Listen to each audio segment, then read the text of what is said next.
But what I will say before you can all have your say on that is that in the Makerfield by-election, this is becoming a very, very interesting by-election. It depends who runs.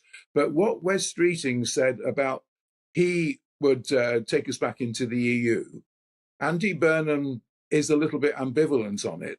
This could be a by-election. It could also almost be like an EU referendum again as to who you vote for. And because it is a reform-leaning constituency anyway, it could be make or break for Andy Burnham. It could be make or break for Keir Starmer.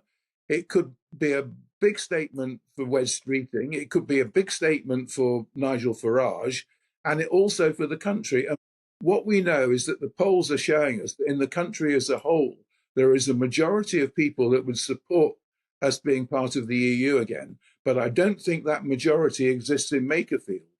And there's going to be an awful lot going on here. Yeah. So let's just jump past the by-election for a moment and just address the two issues you raised. Firstly, free movement of Europeans was never the issue.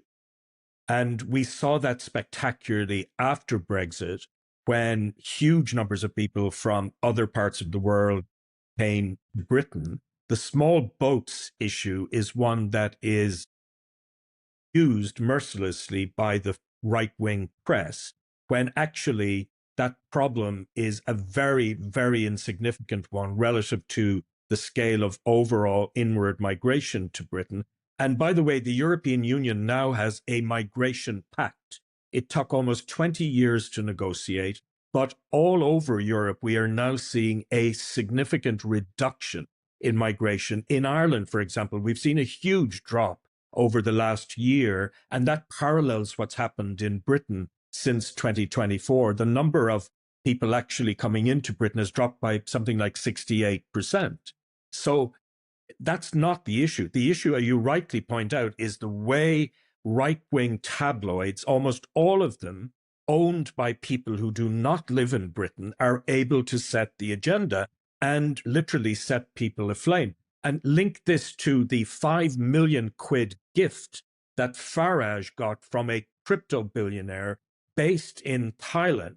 The problem is regulation, or the complete lack of regulation of the dark money that was hugely important in delivering Brexit, as Carol Cadwallader and so many other people have pointed us to. But it's also about the lack of regulation of the press. I mean, GB News is Pravda of our era. It just does naked propaganda on behalf of all of these rich people who don't live in the country. And it's astonishing to me that British people put up with this.